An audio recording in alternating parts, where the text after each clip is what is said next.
You are entering E&C's Pod of Awesomeness.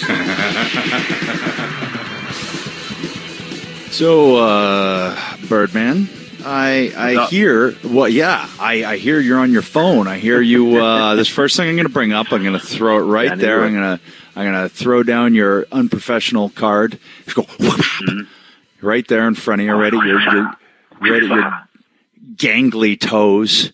Your gnarled up, long, gangly toes that you can hang upside down from trees with like a fucking bat. And first of all, let's make one thing straight. Let's get one thing clear. Let's get it straight. Let's get one thing straight. Let's make one thing perfectly clear about my feet. All right. I've been told that I was in the wrong business. I should have been a foot model. And the people that really know me, they'll say, "Oh, Jay, yeah, great guy, nice feet, that's beautiful feet." Yeah. So that's like two people, because the rest go, "Jay, what a dick with bad feet." But yes, I'm on my phone. What happened was, we've documented over the past few months here on the E&C's Pod of Awesomeness that I haven't been home much, and that trend has continued here. I was home for a day and a half last week, and in my unpacking, laundry, repacking, I forgot to put my kit back in my bag. And when I was on the plane, taxiing on the runway, it hit me. I was like, and I forgot my podcast kit. I am such a great podcaster. So it's the mush brain. It's the mush brain. Yeah. You get the bad gnarly toes and mush brain. Yeah. So that's what happened. It's sitting on my desk in my office in my gigantic house alone. All by its lonesome. Where pray tell me and the hosers where you happen to be putting your narrow little ass this week.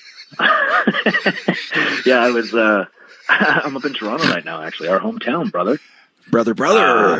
Yeah, I also like that you popped yourself so much that you snorted. That's good. I got a snort. Yeah. So yeah, I'm just doing a little appearance here today. At SmackDown Live. Over at the arena there. I'm going to be signing some autographs and stuff at it's now the Scotiabank Arena. It's not the Air Canada Center anymore. Still the ACC to me, and it's always going to be the Sky Dome too. So you're signing autographs today, Birdman. I'm doing a little autograph signing over there today. Yeah. Look at you. Yeah. Oh, look at you. Well, while you're plugging your stuff, I'm going to plug the fact that my dates for London, Manchester, and Glasgow have moved for my my spoken word tour for my afternoons with Edge. Yeah, they have. They moved, and it's because I'm on a TV show that takes place a lot of time on the seas, and the seas, they aren't always friendly, my friend. So it shifts days and it screws days all up, and it's really, really hard to schedule anything outside of this job. And I wanted to try and do it because I was over here. I thought it'd be a great opportunity to do it while I was here. However, now days have shifted because of the ocean work, and then we have this shift of days, and I felt really bad because I know some people had already booked off work, had booked their travel, had booked their hotels, and I hate. You don't care. I know, I actually do. I really do. It bothers me, and now some people that bought tickets can't go. They got to get refunds and all that stuff, and it sucks. I know. But now it's October. A terrible, terrible human being. I am a horrible human being with a job, damn it.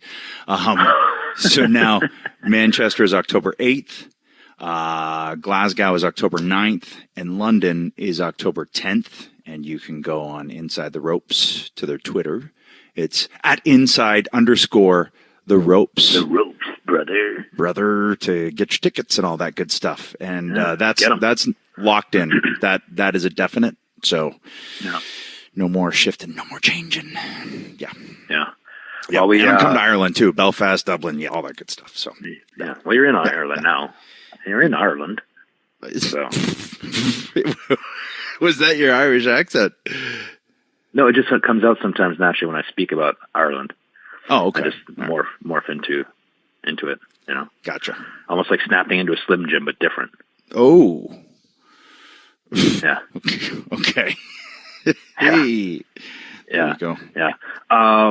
So our guest today, I put a little call in. I figured, this is how smart I am, right? Oh, yeah. Not to put myself over or anything, no. But we've been talking a lot in the past few weeks about how the 205 Live guys are really stepping up, right, and then working hard. And I figured, what better way than to, illustrate it a little bit more and talk about it a little more than have the GM of the show, one Drake Maverick, on the show today and talk a little bit about what they're doing on 205 Live. He's a good dude, and funny, entertaining guy. So it should be a good little chat, little chit chat. I like that you drop into your Tommy Dreamer gimmick voice whenever you say his name, and I have a feeling that it's the type of name that you're going to do that every time. You're going to go Drake Maverick, whereas I'm going to go Rockstar Spud, because that name rules. I'm not going to lie. Yeah. Well, we'll talk to him a little bit about that too. But, he's a fashion plate. He's a fashion plate. This kid. He is. Yeah, he takes some fashion risks, and I like it. I've only met him once, so this will be fun conversation. Catch up with him and talk some 205 Live, like you said. So what else, Birdman? What else do we got going on this week? What else has happened? I don't know. I'm clueless. I'm waking up at 3 a.m. and I'm going to bed at 9 at night. I got nothing, man. You got nothing? I just, my soul is depleted this week. I know. It reminded me, like I said, I'm so tired for just road weary, right? Like, I'm not used to the traveling town to town anymore. We're old, man. Okay, let's call a spade here. We're old. So it reminded me when I was coming into Toronto, going through customs, there was times when I lived here, when I was on the road with WWE before I moved to the U.S. Yeah. You come back after a long tour and you walk up, and this is before any of the, the Nexus or the global entry stuff where you didn't really have to, you just, put your fingerprints down and walk through whatever it is, You actually had to talk to somebody. So I remember coming back home and they'd be like, "Where are you coming from?" And you'd be like, just looking at them with a blank stare, like you don't remember where you came from because you were at so many places. And I was like, "Oh man, I can't remember." There, you can't remember where you came from? Okay, I want you to come over in this office and just have a little chat for a minute. But, I remember, I don't know if you remember this, but do you remember Owen one time when we were landing and he would have to clear customs in Toronto and then catch his connection to Calgary, and he completely ribbed himself knowing that this was going to happen, but he had a long layover. He put on a luchador mask that he had in his bag to go through customs. Can you imagine somebody trying that now?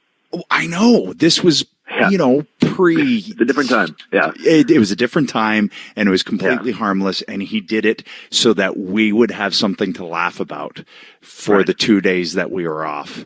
And nowadays that would not fly, but it was really funny that he tried to go through customs with a luchador mask on. He had some good ribs. He was a good ribber. And he said his wrestling name, his luchador name, was the Soma King.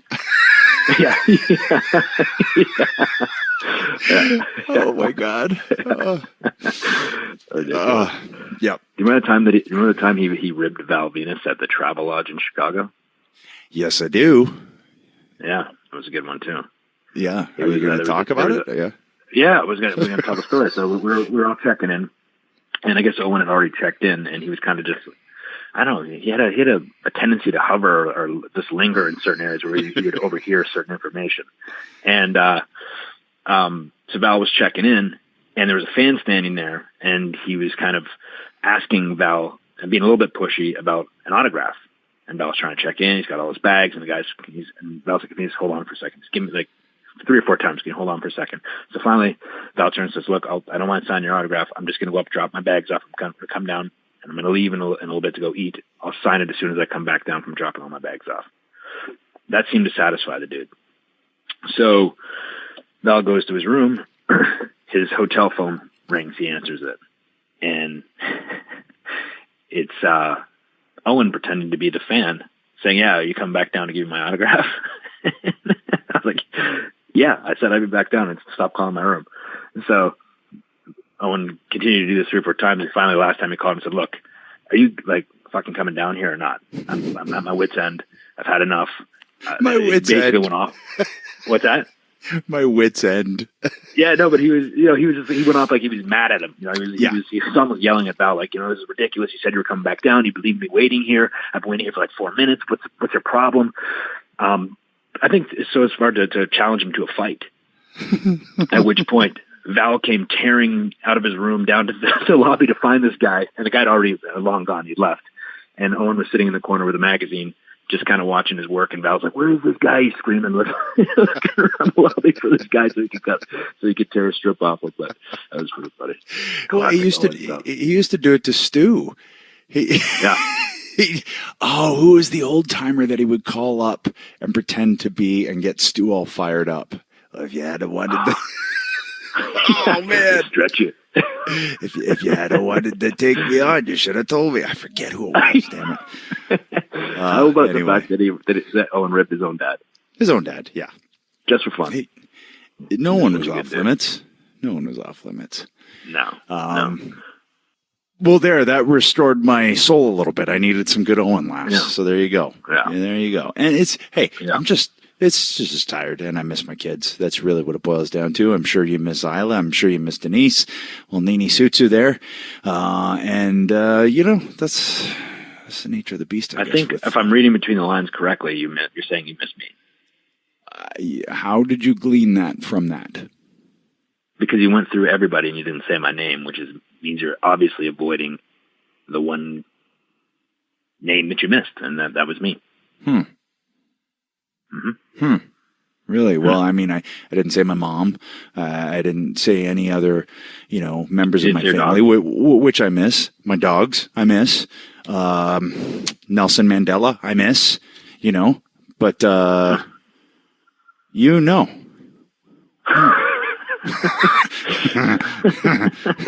Now, if we didn't have this pod to catch up every week, then maybe every couple of years maybe I would. A little bit. Yeah. So what's happened on the wrestling landscape, Bird? Fill me in. Talk to me. What's happening? What's going on? You're moving and shaking. I know you're up there in Toronto. You got to. Do you not understand? Don't realize what happened here right now? I was deflecting with all these other stories because I have no clue what's going on. There we go. Well, it's a good thing we have a podcast based on wrestling, and neither one of us. No, I was kidding, obviously, but I did not see any of the show yesterday. I had one. I haven't been to Toronto in a year. Can you believe that? Really? I just realized that when I was coming up here, I haven't been here in a year. So I spent the entire day yesterday with my family, hanging out with them. You should. Yeah. So did that, and I'll let you know. You know what? I'll check back in after because I'll be over at SmackDown today, and I could probably give a live report on that. There you go. And we should have waited and done this tomorrow. Probably, except I'm going to be, very, very, very busy. Yeah. One thing I will point out, though, and I think we touched on it before, how jacked is Dean Ambrose right now? Here's the thing, though. I mean, he's always been in shape. It's just now it looks like maybe he added about 10 pounds of. You want to know my assessment on it? Because I saw him at SummerSlam. What? Is that when I have a pretty good little rapport with Dean Ambrose. Good dude. Yeah, I like him. He's an interesting cat for sure. He's actually really funny. If you get, I know he is. I get along with him too. Don't sit there and. So I get it. So we were shooting the shit at SummerSlam, and I didn't ask him about this specifically, but I was noticing before. I know he's big into mountain biking and stuff like that. Yeah. And I think now maybe that he's hitting the weight. I'm not saying he wasn't hitting weights before, but I think he was more. And because of his injuries and that, I'm not sure he could mountain bike and do the things that he was doing before, more cardio based stuff. So I'm thinking now maybe he just cut that stuff out, and because sometimes when you do the cardio things, it tends to like really lean you out, like running, true, cycling, and all those sorts of things. Yeah. Right now, I'm doing a lot of running, and I've dropped 25 pounds. Yeah. It just, what? What are you going to say? I was going to say in a weird way too, like the haircut. It might sound stupid, but the haircut makes him look bigger too. Yep.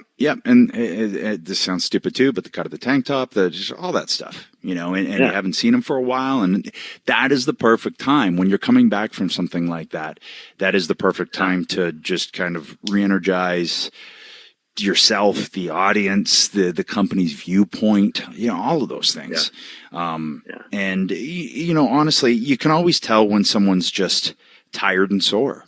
from watching the product. Like, oh man, something's lingering, something's nagging. You can tell. You're always hurt, right? There's difference between hurt and being injured, and wrestlers there's always something wrong.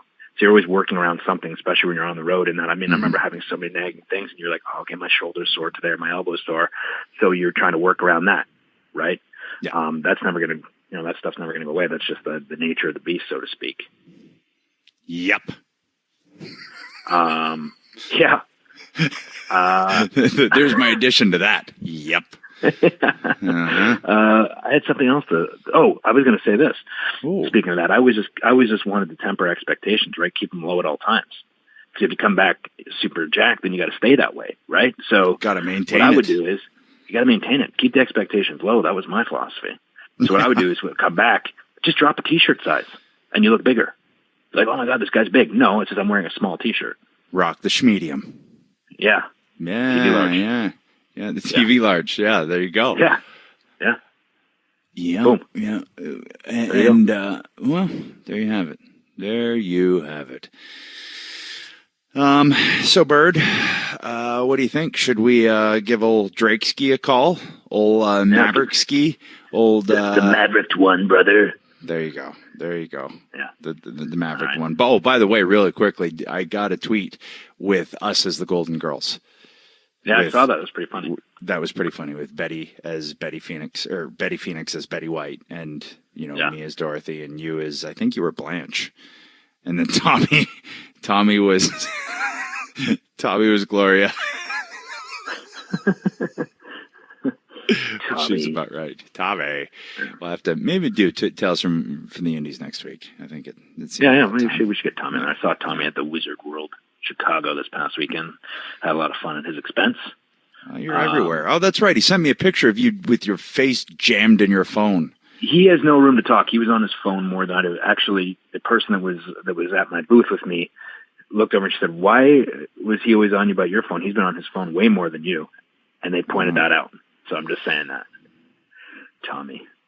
And the one thing was he went to come, like we're in this curtained off area. So he went to go out his curtain and I saw him and he was going to come around and visit me in like my little booth area. Mm-hmm. So when I saw him standing, like walking behind my curtain, I threw a stomach punch through the curtain and I dropped him on the other side. Buckled him. It was great. He wasn't expecting it. It was so good. Oh, real quickly too, I forgot to mention that. So Betty, she's branching out apparently. She did another podcast this week, and what? Yeah, but hear this out because it's flipping adorable.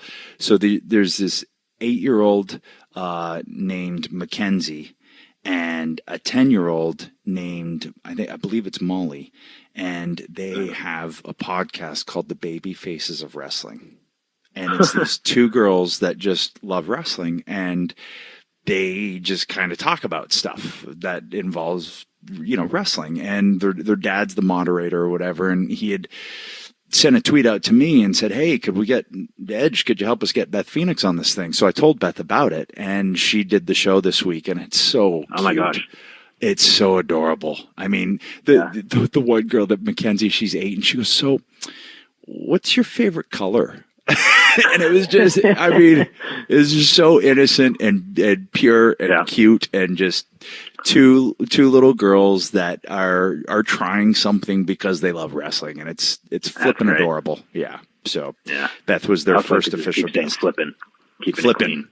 Well, now that I'm talking about them, I feel like I have to keep it clean for the 5 minutes that we talk about their podcast. Yeah.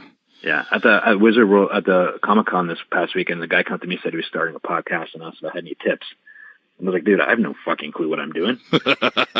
like you're asking the wrong guy here. Like, clearly, if he's listening to this week, clearly it's there's not much of a game plan. Yeah. Well, I guess you probably talk to old Drake Maverick there. I said it in the gimmick voice for you.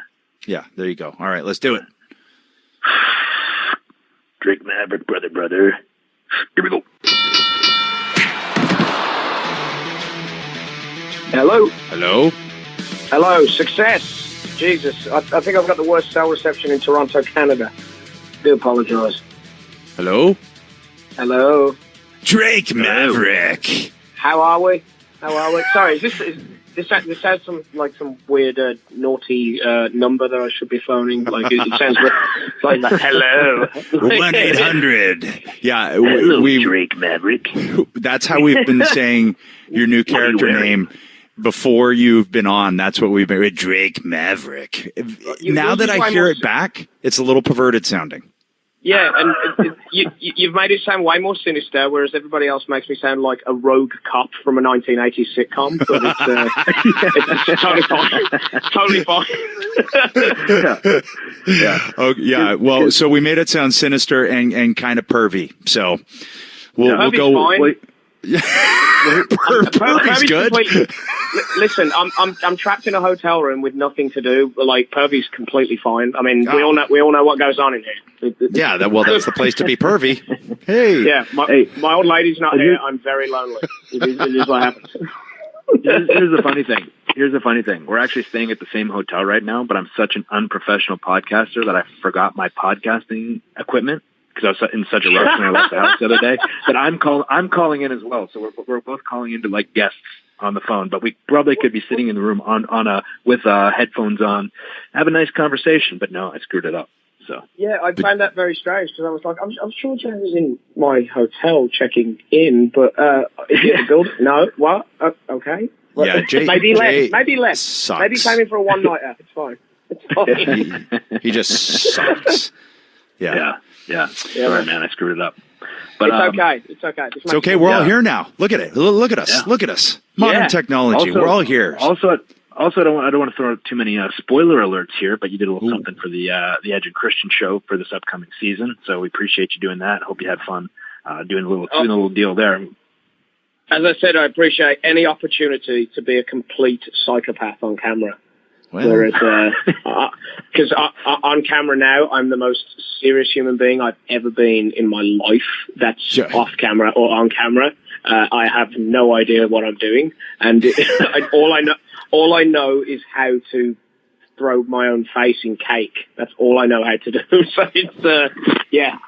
any chance I get an opportunity to do stuff like that, I'm more than happy. Well, now, okay, so we've firmly established that you're like us, you're a moron. So how is it to transition and try and play like this, kind of authority figure on a show? Like how much of a departure is that for you to have to try and pull off?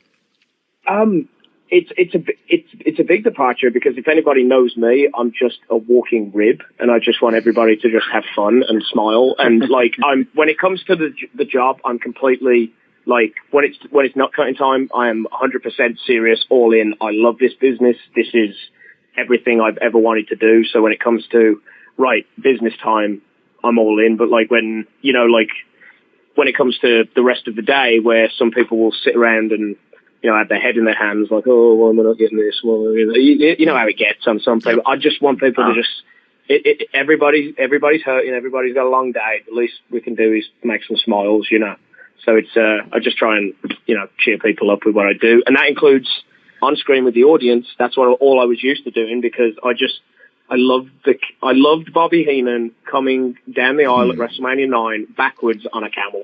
That was the best, and just like just the way the audience was like, okay, that guy's an idiot. But if anybody did anything to Bobby Heenan, I know the audience would be like, hey, that's our idiot. You leave him the hell alone. You know what I mean? It was just, I just enjoy entertaining people and making people smile. And if that's at the expense of myself, or making them smile by this little guy succeeding, I'm all the better for it.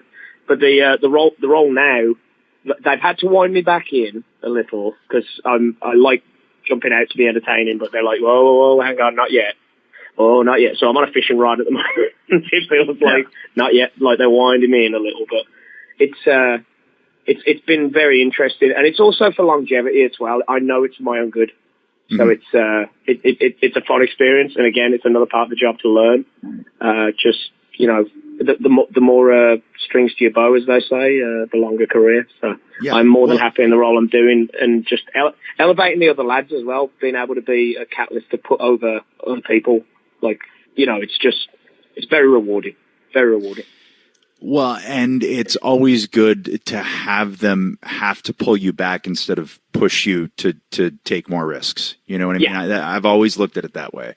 But you hit the nail on the head there is trying to help elevate, this entire show and try and get it. Jay and I've talked about it repeatedly on this podcast that, we're little by little, it seems like the show's catching traction and, guys are really coming into their own in terms of character. I mean, obviously the athleticism's always been there, but it feels like now it's becoming a fleshed out show. Yes, I agree. It's, I think a lot of the guys didn't know what they could do in terms of their social media in regards to, right, I need to, because you know what it's like when you have an idea about yourself, you go up to someone, and you talk to them for 60 seconds, but we're in the ADHD world where it's like, okay, that's great, thanks.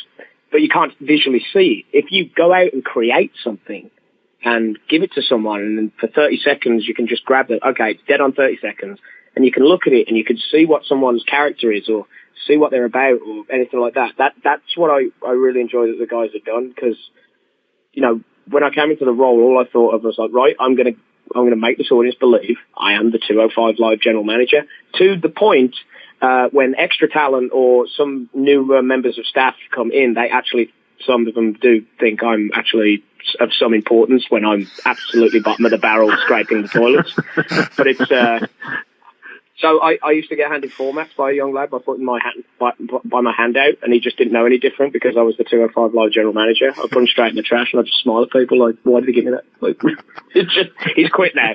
I think that may have been me. The stress of the job, photocopying and giving talent the wrong format. But like,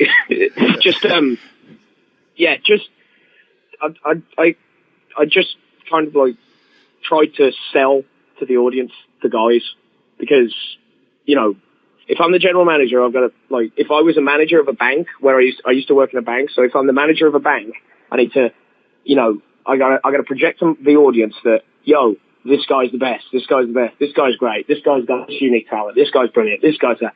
Like, there's no negativity in any of these guys. They're honestly, like, amazing. Every one of them. Mustafa Ali has stepped up like nobody's business, and putting in performances like white meat babyface, man, just like selling his ass off, taking these crazy, insane maneuvers but just fighting. And then when he cuts his promos and saying he wants to be the light that people follow, it's kind of endearing. And then you got Buddy Murphy who's come in, who's got a chip on his shoulder that wants, like, he used to be an NXT tag champ, and he's like, I have sat in developmental like since that and just waited.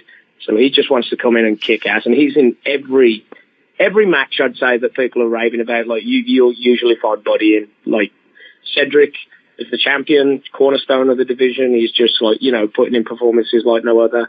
Then you got like Gulak as well. Like, there's not one person you can't mention that hasn't stepped up or elevated themselves in some way in the last like 8 months.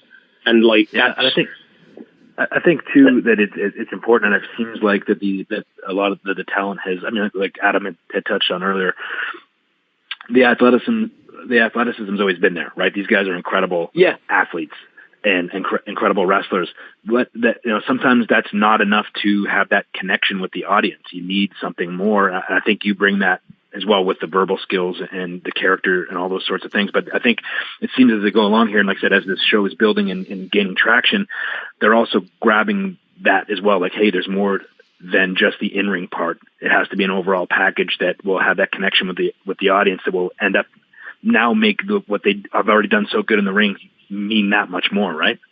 Absolutely. I mean, if you've got 15 amazing athletes, they're amazing athletes, but how do you stand out when you're all amazing athletes? You know what I mean? Like, right. We haven't, because it's 205 Live, we haven't got the big guy. We haven't got the little guy. Everybody's around, the same size in the division, but it's just, it's that way of standing out. Like, I mean, I love how the Lucha House Party every week are coming up with just something more. And I said to him, man, come out with a car, come out with a bicycle, come out with fucking everything. It doesn't matter. Just throw everything you can at the wall, and if it sticks, great. If it doesn't, don't worry about it. Just do it. Just do it. Just try it. Like there's no problem with failing. The worst that can happen is you tried. Like that's it. I mean, this is coming from like, you know, short ass here that flipping like, oh, I want to be a wrestler. Great idea. Like it was just literally like throwing stuff at the wall, like to see what would work, and it's just that's honestly, it's not failing unless you give up. You know, they're just lessons learned. You just pick yourself back up and keep going. I mean, it's only failing if you stop. That's when it becomes a failure to me. Totally agree. Mate, you nail on the head. Couldn't agree more. And the talent you talked about are so different, which just illustrates the point that everybody is finding their own niche. You know, Buddy Murphy looks like he should be on 255 Live. That dude, if he's 205, no, he's legit. He's legit. Is he? He's legit 198 to the. He carries it well. Wow, mate, he's a stack. He's a stack. He's a stack. No, not a sack. A stack. I know. A stack. Sorry. I've just never heard that term. Yeah. He's looking well. He's a big boy. He's in good order. I just don't know. Like I've never seen someone with a chest like that. Like just so enormous. But then you look at Tony Nese, who's like 20, like I'd say 18 to 20 pounds lighter than Buddy, and he looks just as big. Yeah, he's huge. Ah, God, what's this thing called a gym anyway? Like, is that what they go to? They're overrated. I was talking about it before you got on here. I always kept the expectations low. Just wear a smaller shirt. Yeah, I'm working on the 205 GM dad bod at the moment, so it's I don't even have kids, so there's no excuse. Future dad bod, yeah. So you briefly touched on, you know, hey, here's this guy who's just gonna try wrestling, you know, talking about the beginning of your career kind of thing. Let's go back to that and just talk about how you got in. Who influenced you? What made you decide, okay, this is what I have to do? You know, there's always that kind of, anybody who grew up a fan of this had that epiphany of, I'm going to do this. For me, it was Roddy Piper and Hulk Hogan. It was like, okay, yep, that's what I have to do. So what was it for you that triggered it? Mine was always Hulk Hogan. And for some reason, when I work like I'm Hulk Hogan. But I'm 5.5 foot tall. Not like to the point where I don't, you know, like Hogan is so underrated for his selling because he used to be vertical and he was like 6'7", and then he'd sell and he'd like lean forward to the point it was the top rope, and then he'd go down to the second rope and then it'd be the bottom, and then he was flat on the floor and you'd think, oh my God, he's done. He's done. He's not getting up. And then it was the big comeback, the fire, the white meat baby face, the Rocky Balboa comeback. It's just, I just watched movies and Hulk Hogan and 80s action movies, and Hulk Hogan was what I grew up on. And like, I honestly believe the greatest wrestling psychology movie in the world is Die Hard, because John McClane just sold his ass off. All he did was sell. You were endeared to him. He was cool. He had all the catchy lines, and this is like the greatest lesson with it. Alan Rickman was a 10 times better actor than Bruce Willis, but he was the hit, and he made the babyface by like letting McClane have all the high spots. McClane's got glass in his feet and he's selling. Oh my God, it's just the best ever. But like Hulk Hogan was the one, and then I saw Cruiserweight. Like you just think, I'm never going to do this, but Hulk's my hero. And then you watch Cruiserweights and you think, God, that Rey Mysterio is amazing. And then I saw Spike Dudley. And I was like, this is a normal dude in dungarees that it looks like me. He's the same height as me. And Michael, dude, and in the cell was when I was like, oh my God, I could do these crazy bumps because I'm crazy. I'm a lunatic. I'd absolutely do this. And then I saw you have something to compare yourself to, right? You see a Spike Dudley. Yeah, I'm the same size as that guy, and he's on TV, right? So you understand that if you put the work in, it's something that is attainable. It was attainable. He made me believe it was attainable, and then seeing him take all these crazy bumps and stuff, I was just like, wow, I could do this, because he's just getting his ass beat, and I get my ass beat all the time because I'm an idiot and I go up to big guys and shout my ass off. So it's like I could do this. And then I found the training school locally to me, and my first training lesson, they said to me, "Who's your favourite wrestler?" "Spike Dudley." And they go, "You want to be Spike Dudley?" I went, "Yeah." And then they threw me into a locker, just threw me, it was nobody of any value that was training me there. Like no names that you'd know or anything like that. There was an old World of Sport bloke called Steve Logan. He was the head coach there. So he took our first seminar sort of thing, and then his guys under him were the ones that coached us. But I got thrown into a locker head first, my first training session. Jeez. And I'm you grew up in Birmingham, right? Yes, that's correct. Yeah. And that's where the training center was?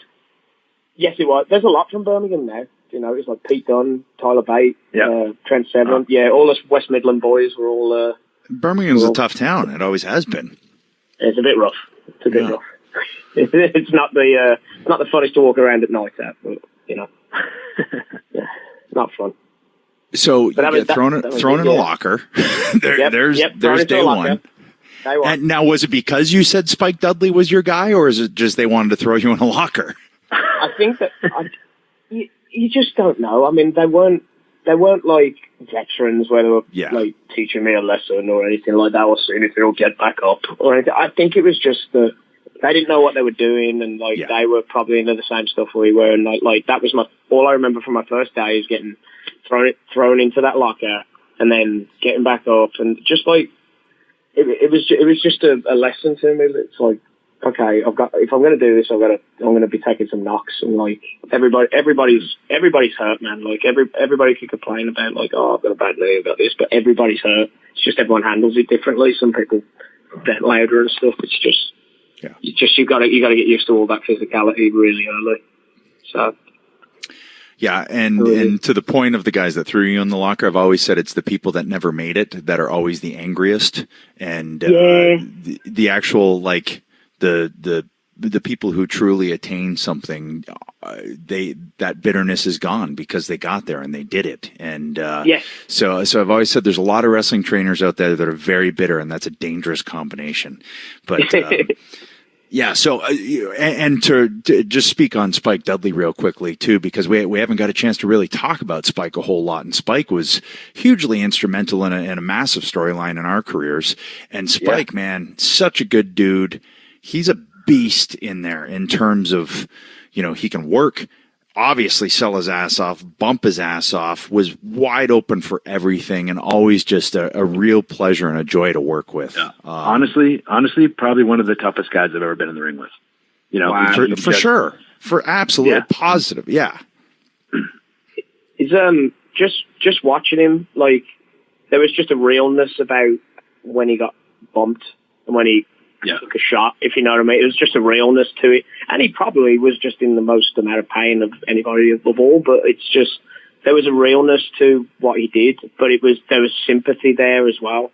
And like, I think that's such a beautiful thing with a baby face, just sympathy. Because a lot of guys think it's about doing a lot of moves and stuff, and it's really not. If you can get your ass kicked and people want you to win, it's beautiful. It's beautiful. Yeah. It's like, that's the job. Well, it's just so wow.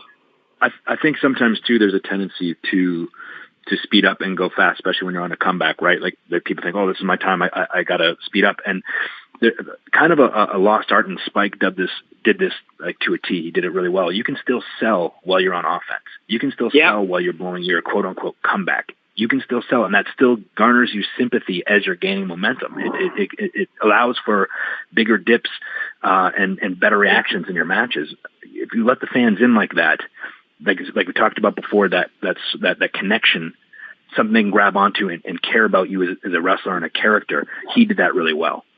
Oh my God! Like just he'd get his ass bumped, and then he'd take so long just pulling himself up the ropes, just like Hogan. Like he'd pull himself up the ropes to the point he's standing in the corner, and then the big guy just run at him, and he'd move. So then the big guy'd sell that offense, like, boom, and then he'd try and go for Spike again, and he'd move. And it's all movement. He's not hitting anything. It's just he's physically using the big guy's own momentum against it. I was just... I love the job. It's great. It's all right, this job. It's so good. Matt, we need to sit around together and just talk about wrestling for a long time. I mean, you're probably sick of it by now. What are you, like, retired and everything? But, We're I just love the job. 80 and... Oh, man. No, you're not. I'm 76. You're getting there. But it's like, mate, I love the business. And the best nights for me, going back to the hotel room with the lads, and just sitting there and just putting on, like, just old wrestling, and we're just, like, just captured by just little things. Like, there's, I was talking to Dash and Dawson recently, and there was this one match with, like, Austin and Ricky Steamboat, and Austin's, like, bumped Steamboat off the second buckle, and it's sadly where Steamboat injured his back, and it didn't wrestle for a long time, but there's this camera shot they got, and it's just sweat dripping from Austin's, like, nose. And it's just art. It's just, it's so ridiculous. It's just art. It's amazing. Yeah, it's the little things, right? And back to Austin, the shot in the sharpshooter and the blood coming down. Oh, that changed the entire trajectory of his career. Yeah. All right, but we got to talk about you here, okay? And I want to talk. I want to talk about what I think might be one of the most brilliant names this side of Sexton Hardcastle, which is Rockstar Spud. And let's be honest, God. I'm pretty sure Rockstar Spud and Sexton Hardcastle would have been a tag team in a different era. I agree. Possibly best friends, possibly enemies down the road, but you know what? They had a common bond. They didn't know what it was, but there was a common bond. So, okay, how does that all come about? Like, because that name, I remember the first time I heard that, I went, I have no idea what that means, but it's friggin' awesome. Bobber always used to tell me, like, anybody that could call themselves this name has just got a set of nuts. But it's like, it really was down to, I liked Spike Dudley, and I thought to myself, right, my career path is, because I'm smaller than Spike, I should be a Dudley, so I'll call myself Spud Dudley. Yeah. No, seriously, just find a weapon to put me down. So I decided to be just Spud. And for 2 matches, I think I was just a absolute New Jack / Spike Dudley ripoff. And then I became my own thing. And then after about 6 years of doing Spud, who was just a white meat underdog babyface, sell his ass off, get his ass beat, and then win in the end sort of thing. And then I thought to myself, right, landscape's changing. I've done this for 5 years. I really need to show the other side of myself. So I came up with a character that was like an 80s hairband, caricature within Rockstar wannabe. But I wanted this character to be a virgin. I wanted him to live in his mother's house. Just a complete delusional man that like thinks he's a rock star. But he actually just lives in a small trailer home with his mom and doesn't have any money, but his bandmates think he walks on water. He's just found minions that will just follow him around like most wrestling promos do. So I just called it Rockstar Spud because then it was like, this is self-explanatory. That's exactly what that is. So that's where it came from. It wasn't anything deep or meaningful. I could have been Dr. Spud. That would have been cool. Well, I appreciate the backstory. I appreciate that you formulated the fact that this guy lives in a trailer with his mom but thinks he's a rock star. Now there's a backstory that you've created. The best part was he was a virgin. Like he acts all this bravado, but if a girl came near him, he wouldn't know what to do, and he'd like a girl would touch his hand on his leg, and then you have like the vision of like like and everyone's looking at him like, what happened? Nothing. Like he's wearing spandex, so there's that. Yeah. So he's got his first little pop. He's just, It was basically anything to make him unlikable, but unlikable to the point where he was entertaining enough where I could get a baby face over, but because he was still a white, weaselly little turd, if you know what I mean. It was always about mentally, how can I use me to help get someone over who I'm working over, you know what I mean? Like, so it was just stuff like that. What did you see start to happen as far as your matches and reactions and, starting to get, obviously you're trying to you know, you're obviously your goal is to go as far and as high as you can. In the business, like, did you see your booking starting to go up, and like, what was your feeling when you started to portray this character and you brought it to life? It was very different in England because everybody was focusing on wrestling and trying to be good wrestlers, and I was focusing on like just being okay. I'm going to cut promos. I'm going to use YouTube, and YouTube hadn't been used really in England. I remember watching Steve Austin's documentary, and Paul Heyman said, nowadays when people have got an axe to grind or something to say, they'll post it up on Facebook or Twitter. And back in the day, we didn't have that, and that's why Steve Austin picked up a camera. And I don't know, I'm sure you remember the promos, like, I'm going to be a superstar that I always knew I could be. And he just went on and on and on. It was just gold. But like, that's when I was like, yeah, why is everybody doing it? I'm going to pick up a camera. So I just picked up a camera, and then I started this thing with Marty Scurll, and then it was everywhere I was booked. I just made up a scenario as to because you know what happens when you're on a show, and it's like, it's you versus you in a this is just happening match. Yeah. You know what I mean? Like, I booked these guys, they're on the card, but I was making up things creatively as to why this is happening, and absolutely destroying the babyface to the point. I remember that I did one with Noam Dar, and I dressed as him, and I put goofy teeth in, and I took the piss out of him so bad that when we got to the building, Noam had never been a babyface before, but as soon as he walked in, because people had seen this YouTube video, people were waiting for him to kick my ass, and he did. Like, but that's what it was. I just had to try and talk him into the building somewhat. Hey, we're sold out, brother. 150. Woo. Yeah. but that's it's changed. And it has changed the fact that you can actually have storylines going into indie events now, instead of just like people having to remember the month before, okay, what happened? You can actually further it along with all of these social media platforms. You can. It's incredible now. Like, I was still at the era when I first started of sending out VHS tapes, but now it's just a YouTube link away. You know, it's just, it's very rewarding that the gifts that social media have given the industry. It's just, you know, like, and especially for people that are just trying to get work, because it's a hard graft. It really is a hard graft. So these platforms help, man. The only danger I feel is that you get the 5-second, oh my God reaction, instead of actually seeing if somebody can work, can, like you said, garner sympathy, can do all of these things just in a GIF or in a, you know, and I'm worried that people work to try and get a GIF that gets seen or something. It's like, I talked to Billy Corgan about his music being put on iTunes, and he's like, I'm, you know, trying to get people to buy an album, and they're, you know, judging it off of 30 seconds. Yep. Totally agree. I turn my nose up at GIFs.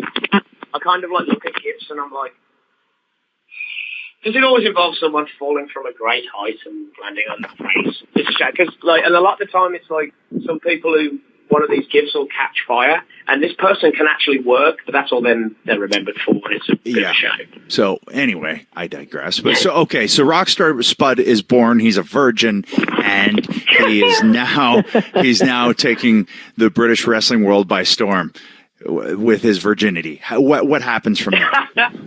I basically was, spotted by TNA, as they were called back then, and we were invited to do it. Myself and Marty were invited to do a reality show called British Boot Camp, along with two other girls, the Blossom Twins, and we did this reality show because reality TV is so real. And we did that. We had no idea who was going to get the contract at the end of it. We really didn't. So that was real. Tears, yeah, man. Those tears that you see at the end when Hulk and Dixie say that you're the one that's going to get the contract, that was as real as anything could be in my life. My legs went from me. It was just like, I don't know how to explain it. I always believed it would happen, but I never believed it would, if that makes sense. And it was my dream, and I loved going to sleep at night dreaming because it gave me a purpose to wake up. And it was just like, right, I'm going to go for this. I'm going to try it again. Try again. You know, and it happened. And it was like, I didn't feel like an idiot to my parents anymore. Because, you know, it's very difficult when you're an undersized gentleman and going up to your parents and going, I don't want to have this career in the bank. I actually want to do this. And they just look at your friends look at you like you're an idiot. Your parents look at you like an idiot. And I never ever treated it as like an FU to anybody. It was more of a, this is what I want to do. I believe in myself. I'm going to do this. And it was like, that was like a realization. It was like, oh my God, it happened. Coolest feeling in the world. It really was. I mean, we've all been there at some point where you want to do this, but it's also, especially when we were younger, right? Like it wasn't as, when we were watching it, it wasn't as mainstream as it is today. It was still Saturday afternoon, shows, right? So, when you tell people, oh, I want to be a wrestler, they're like, what? They don't get it. Especially same thing, I wasn't, the biggest guy in the world either. So it's one of those things where you have to, just realize that, I put it in the perspective of, hey, I'm going to go for this because I don't want to look back one day and think, man, maybe I should have done that. To me, that's like the worst way to live, right? It's like, if you talked about failing earlier, if you at least give everything you have and you couldn't give any more and didn't make it, then you could, like I said, go to sleep at night and be okay with it maybe. But if you never try, to me, that's just the worst. And I think that if it does, anything's attainable if you put your mind to it and you put the work in and learn your craft, and you've done that. So, I mean, I don't think, and especially in this day and age, and as we've gone along here, like you said, it's thanks to guys like Spike and Rey Mysterio and even X-Pac before him. There's the size thing. It's not. It can be. It's not a detriment. It's really not if you put the work in. There was a lot of people that I encountered, moving forward in the job that was, they were the same height as me, but they wrestled like they were 10 feet tall, and it was like they couldn't accept mentally, I don't think, that they were, and a lot of them had a chip on their shoulder. I mean, I've got the right kind of chip on my shoulder, whereas like I'm going to succeed, but not like the chip of, like I'm not going in there trying to lift Braun Strowman. You know what I mean? I'm going in there to get my ass beat and sell, if that makes sense. I know who I am. I know what I am. I know the size that I am and what looks realistic and what doesn't. So it just amazes me how some people I feel could have been 10 times more successful if they just had acceptance that, bro, you're short, just roll with it. Like, these are the cards you dealt, make the best hand out of it. That makes sense. Well, yeah, when a chip on your shoulder, it starts to be a detriment to the psychology of a match, then you just shot yourself in the foot. But all right, so the Real Emotion, you win this contract, and so from there, just talk about the whirlwind of how that, how you feel you finally kind of arrived on the, I guess the worldwide scene, and you get to kind of ply your trade in a lot more markets now.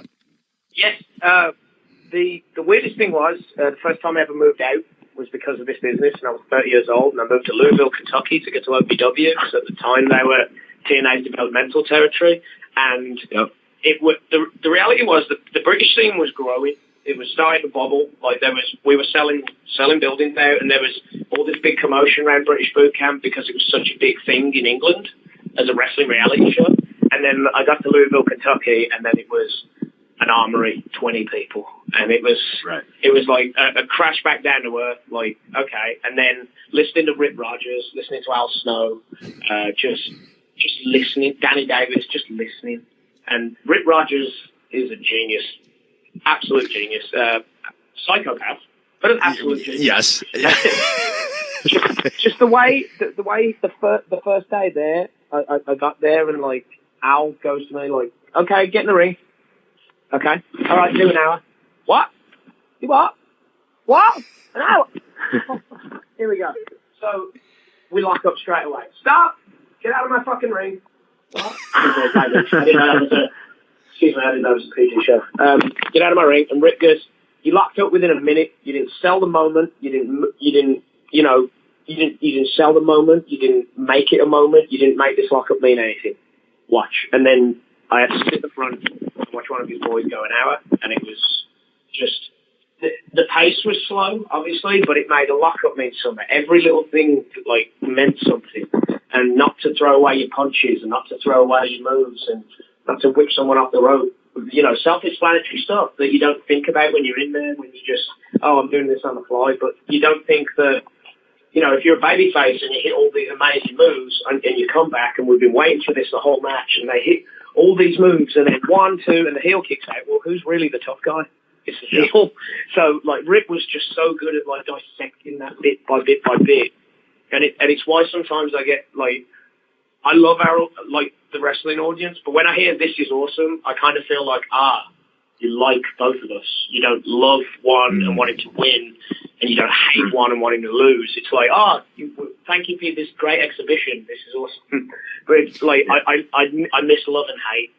Love and hate's where the money is, man. It's just I agree. And to me, when an audience chants a promotion's name, I'm like, all right, then I haven't done my job. They should be chanting my name, or they should be chanting whoever the babyface's name is. Yes, absolutely. Love me. Love me. Love him. Please. Love someone. Usually that's what it was. I'm the heel, so love him. But if you're not chanting his name, I don't want you chanting, ECW or TNA or the NXT. I want them chanting, Gargano, or I want them, that's when you're over. Because now it's not about the company. Now it's about the character. Yes. I've talked about it in the past too, that I think that sometimes, performers get a little disillusioned when they hear, because, we can talk about with social media and all these other sorts of things, fans, they like to participate in the shows, but they also are conditioned at certain times to chant when they see something big happen, a car crash or whatever it is, chant holy shit, or this is awesome, or the initials of a promotion.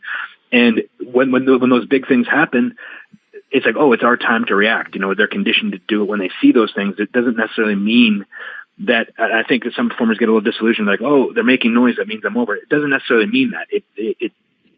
There's no, unless they're chanting your name or doing things that Adam was just saying, there's really not an emotional connection to the character. Yep. Like you said, a real love-hate type thing. Completely agree. I think the quote was years ago, we make movies.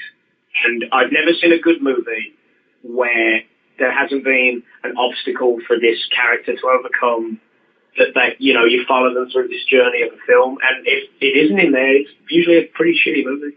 It's not a good one. Just telling a beautiful story is just that's what I miss most about the in-ring part, is just crafting mentally a beautiful story to, project. And when it does, when you watch matches in a bar, or mom and pop watch it in a bar and the sound's off, though, watching a match with the sound off is amazing to me, because if you can tell who the good guy is and who the bad guy is and everything like that, it's just, I'm a psychopath. I do that. Yeah. I'm looking at myself in the mirror right now, you really need to get a hobby or something.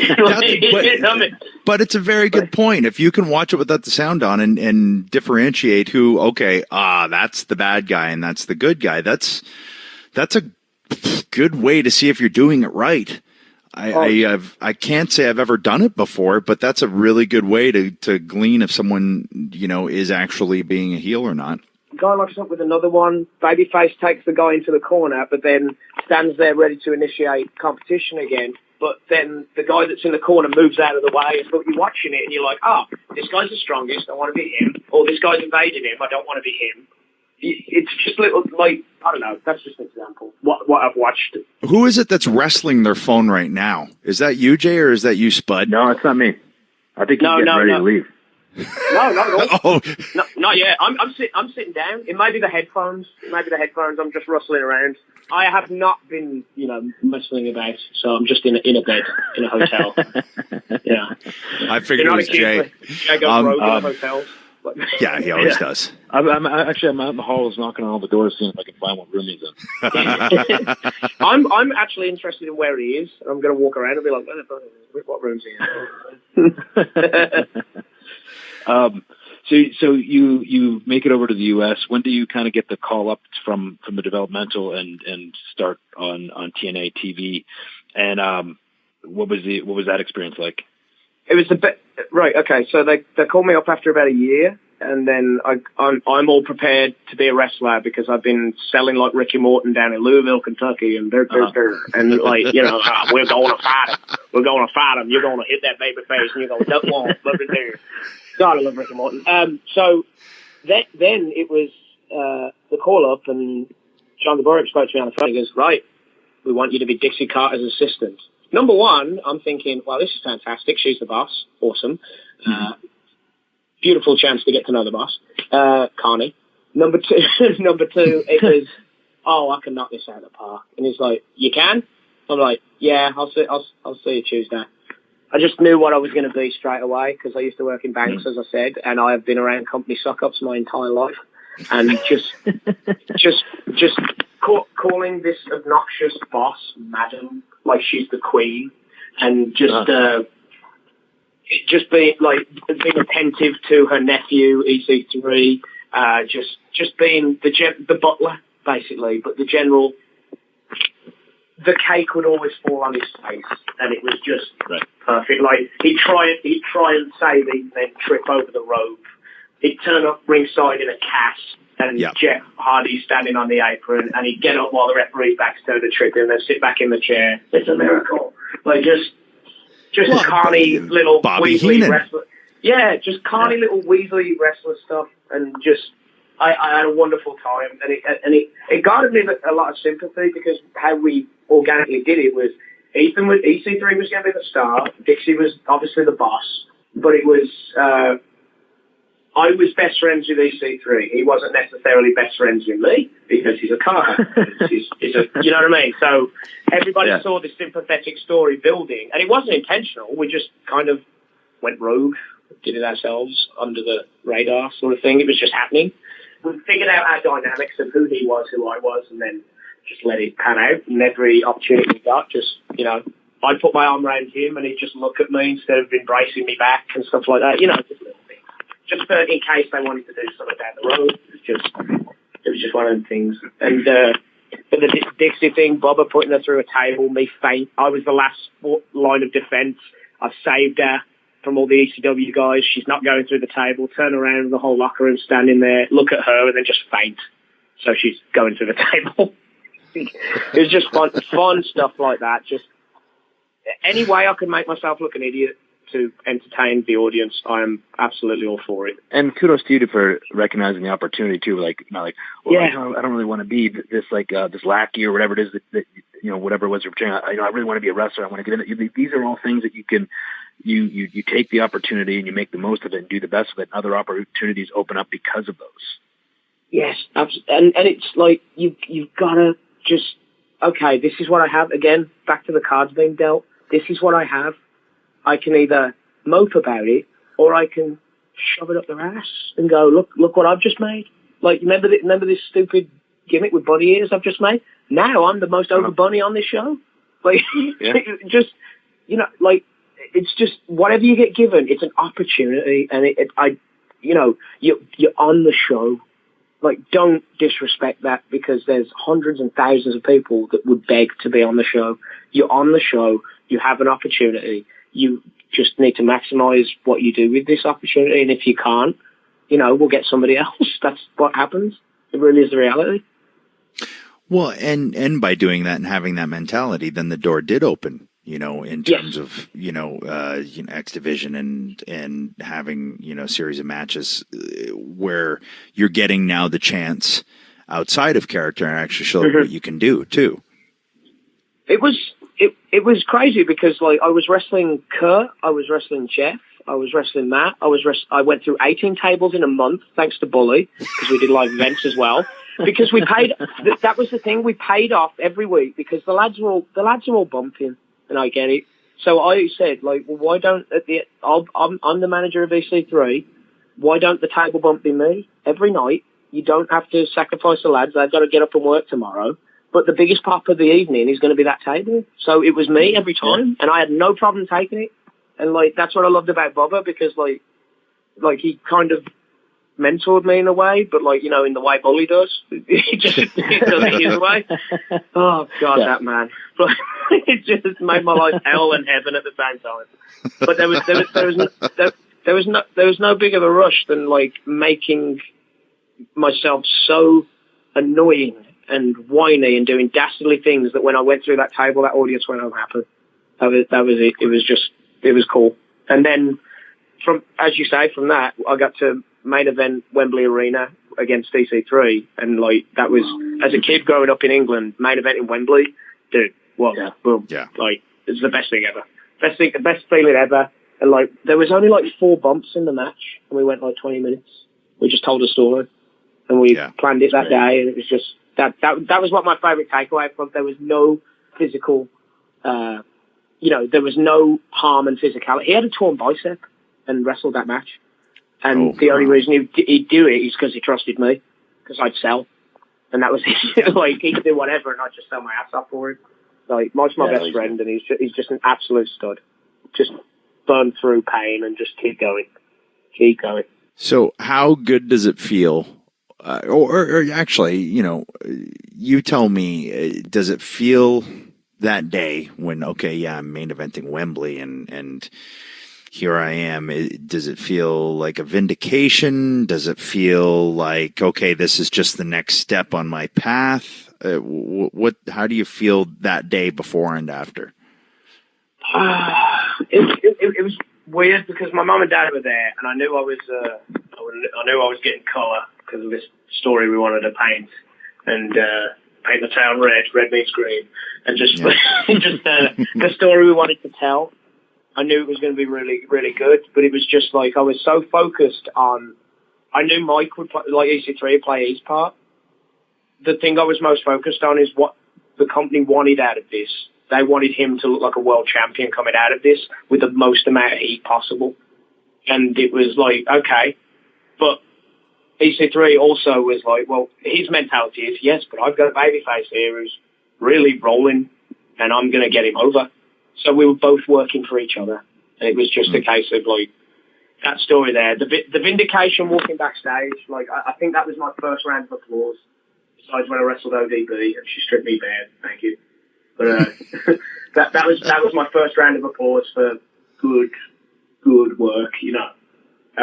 When you get that, like man, like, it just feels really cool because it's from your peers and everything, and that goes a long way. Yeah,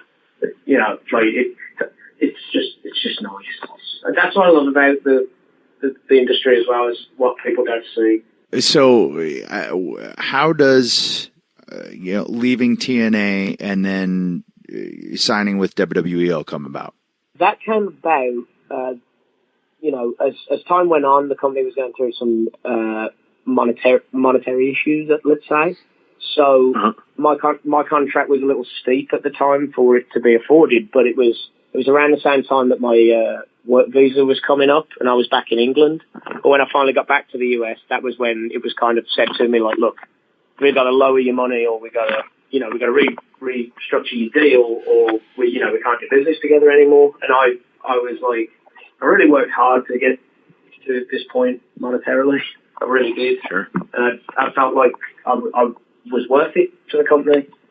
So I just parted ways. It was just a case of that. And then I was very fortunate to reach out and see what was around in the landscapes. And then I was offered a job, and I debuted on my birthday in Philly, I believe it was.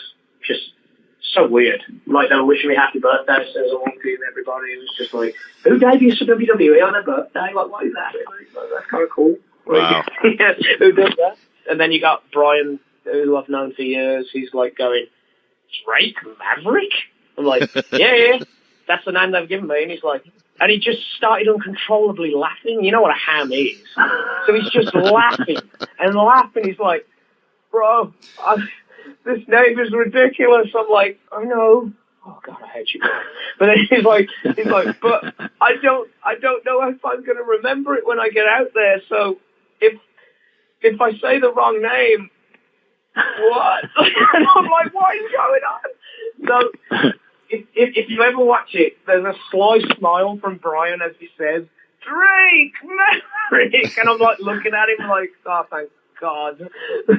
So funny. And to further illustrate the point of the name, every time we've said it, it's Drake Maverick. Yeah, so it has... Actually, I think I just made it sound like a stripper announcer there. It's Drake Maverick coming up to the stage. Two for one. Coming on to stage, ladies and gentlemen, drop your pants to Straight Maverick. I have been to strip clubs, yes. I just want to back up a little bit, too, and say, like, kind of kudos to you for, when obviously the issue with the moniker, your money, and you feeling you were worth a different amount. And I think that's an important part of being a performer is understanding your worth and standing up for yourself and taking a chance on yourself, because that comfort level, like I said, you've been there for years, and sometimes it's easy to just be comfortable, but, to really, to flourish and really go places, you have to step out of your comfort zone and take a chance on yourself. And it sounds like that's what you did. Scariest thing I've ever done, because, you get told a lot of the times, being a short fella, they're like, just do whatever you're told and do this, do that, because, they'll just, you've got an opportunity. I mean, you're a small guy, you've got an opportunity, so, if you screw it up, it's your own fault. It's really hard because, you get told that a lot. Like, when you're a big, when you look like money, you don't look like anybody down the street, you ain't got a worry in the world. You really don't. But, that when that gets instilled in there, you kind of just got to, have the confidence in yourself to go, okay, just I've come this far. There's a reason. So let's, and that was it really. It was scary. I didn't want to leave. I didn't. Mm-hmm. I was very happy. I was very happy with the schedule. I was very happy with the money. It was just, if the money's not coming no more, the bills aren't getting paid. It was just really that. Really was. Well, and it does say something about you that you're doing what you've always wanted to do. You're doing what you love. And when you're doing that, it can be hard to set boundaries. But if you don't set boundaries, that's when you can get taken advantage of. And you do have to know your self-worth. Otherwise, you can get walked all over. And that's in any walk of life. That's in any profession. But especially when it's one that you love and you wanted to do. And, you always hear that term, I do it for free. And you do maybe the wrestling aspect for free, but the other stuff is what you get paid for, because it's the time away from your family. It's the aches and pains. It's the traveling. It's the hotel rooms and all those things. And you do deserve to be paid for that. So kudos to you for, taking that and understanding, right, I'm worth more than this, and this is my boundary. Well, thank you very much. It worked out. So. And now look at you. Now you're Drake Maverick, and you are the GM of 205 Live. And like Jay and I have said, we're really happy to see that. We feel like it's catching traction, and with SummerSlam, we're like, I can't wait to see those guys on the pay-per-view aspect of it. And I think that's going to happen, because like we talked about at the beginning, you have guys like Mustafa who are really coming into their own and being able to show a character. Yes, I agree. And I'm just only going to say this now. That show, as many of the nice compliments that people give, that show's about them, and those lads just go out there and bust their ass. I generally see this is all I do. I go out there and I promote on social media, and I cut the promos, and I call me a little bit of the glue that makes things move in different directions. But they're the ones that go out there on the live events in the ring and give you these kick-ass matches. I hate getting praise, because I feel guilty getting any praise of it, because of the lads working so hard and what they do in there, and the stories that they tell when they go out there. Last week we had this tornado tag match, and they'd just seen New York had just seen SummerSlam. They'd just seen Monday Night Raw, the Shield coming back together. They'd just seen the New Day win the tag team titles. They'd just seen Brie Bella suck the Miz in the face. They've seen everything. And then these lads went out there, and New York was just blowing the roof off for them. That's a hard position. Oh my God! They are in a week. And that's such a difficult position. And because Beth has told me when she was doing the commentary for the Mixed Match Challenge and everything, she would sit down and watch 205 up in Gorilla every week. And she just said, these guys are in the hardest position possible in terms of crowd reaction, in terms of it really is. It is the hardest position to be in where they are. And she said they're just busting their asses every week. They're just trying to build something. I mean, and I remember NXT didn't really take off till about 2, 3, 4 years in, like properly, to when everyone was like, hey, this is more than just developmental, this is really catching on. So, like, everybody forgets that, like, 205's still in its infancy. It's only like a year and a half in. We're coming up to show 100. Is it a year and a half now? 2 years? Nearly 2 years. So we're coming up to show 100 in the next 8 weeks. So, like, God knows what's going to happen on that. I'm sure we'll pull someone out of the bag, but it's the lads are honestly some of the most talented guys that you'll ever see in a wrestling ring, and my hat's off to them because they're the ones that really build in the place, and it's a nice bunch of lads to work with as well. Everyone's working for each other. Everybody knows that they're trying to build this house from the ground up, so it's just very rewarding that when you put your own brand endorsement on something and say, like, this is the guy, this guy, this guy, this guy, it's just really rewarding that pay back, you know what I mean? It's just, I think WWE's got a gold mine in 205 Live yet, and like it's going to slowly build. Well, I know you got to go to the building to get to 205 Live, and because I'll just blame sure. It's fine. I'll just blame Jack. Yeah, it's fine. Always blame. Put the heat on him. Put the heat on him. Yeah, you see that got it? Yeah. That's it. I'm not late. They won't mind. Or if they do, and I get white heat, then I'm definitely calling you back. I'm usually early, but like Keith, the parking guy, usually is like, whoa, where? Like, I had travel issues a few weeks ago, and he was like, where were you? Like, he got worried because I'm usually like an hour 30 before the bullet. Yeah, if you're not there, something's wrong. Oh yeah, first in, last to leave, brother. Well, that's a good trait to have, actually. But yeah, we appreciate you jumping on with us. We said kind of last minute, and man, continued success. And I'd be interested to see at some point if you actually end up jumping in the ring yourself at 205 Live. Might be kind of a cool thing. Hey, if it happens, you've got an opportunity, as we keep saying, and I've got an opportunity. And right now, I've got the opportunity while I'm out the ring to better myself physically. So instead of sitting on my backside and being all big papa GM, smoking cigars and just being over, I'm just like I'm busting my ass to get in the best shape possible, just in case it ever happens. If not, I'm happy to be Dennis Stamp on the trampoline. I really am. I don't do much. I just jump, and if it happens, great. If it doesn't happen, I'm in the business I love. I'm in the job I love. I couldn't be happier. I really couldn't. Well, refreshing to hear, my friend, and go have some fun in that arena tonight, because that's a good one. I will indeed. And to the both of you, thank you ever so much for just allowing me on here. It's really cool, and it's just it's nice. It's nice to meet guys that you always looked at when you were growing up. That you're like, God, I'd love to hang out with those guys and just act a complete buffoon. Like, yeah, you're exactly what I wanted you to be. Exactly what I wanted you to be. Glad we lived down to up to the expectations. Yeah. Fantastic. Good stuff, man. All right, Appreciate buddy. it. We'll take care. Soon. Have a good one. Thank you very much. Bye-bye.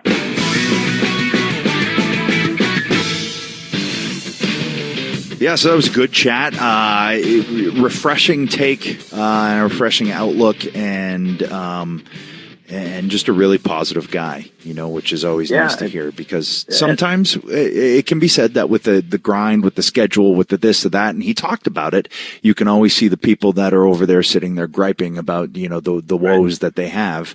It's nice to hear, and I get how that can happen. Don't get me wrong. Sure. But it's nice to hear that take and see that's where he's at. Right. Yeah.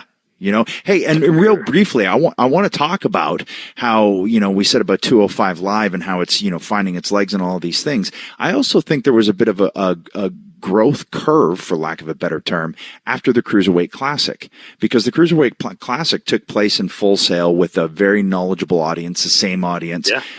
Now they have to go live after SmackDown and after they've seen AJ Styles just defend the championship and it's a new huge challenge, and so that needs to be stated. You know what I mean? Yeah. What these guys are up against and what they're working toward, and it says a lot about them. It really does. Yeah, it does. The work ethic and, like I said, not, understanding that, they're when they're doing 205 live, the position they're in, and still going out there and giving everything, and like I said, really built this show and this division, and it's an upward trajectory, and that's kudos to the talent and the commitment of all the guys on that roster. So hope they keep going.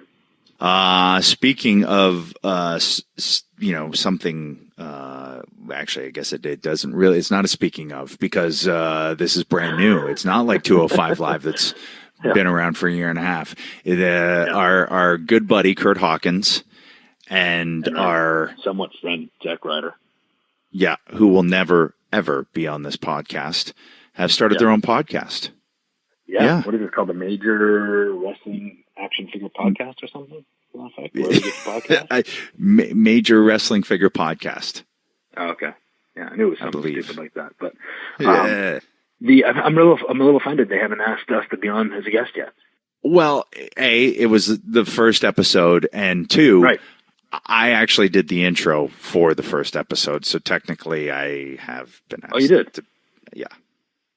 They just didn't ask you. I guess I'm just offended that I wasn't asked. I love the real reaction of hearing you find that out. You got hot. Yeah, you're hot. No, you're hot. No, I'm not. No, now I'm unzipping my bag and I'm just doing other stuff because I don't want to talk about it anymore. Yeah. So you're going to be in Toronto. Where else are you going to be, Birdman? I'm going to be home after this. So, are you now? Good for you. Good for you. I think. You. So. Okay. All right. Well, that's good. I'm going to. Okay. Well, I'm going to be in Dublin and Belfast and Manchester and Glasgow and London, and you can pick up your tickets for that at Inside the Ropes on the Twitter, and there'll be links and all that good stuff. What else? What else, Birdman? Nothing. I gotta go. I got stuff to do. Oh, you have to go. You have to go for your parents, is what you're saying. Yeah, I need to prep myself. Yeah. All right. Well, I don't know what that entails, and I don't think I want to know. So go prep yourself. And then go fuck yourself. Hey, don't fucking say that. These, listen, these marks, they've heard us talk. They know the deal. When we're done, we're done. We'll be here next week. Done. Don't worry. Yeah. It's all good. All right. Here we go.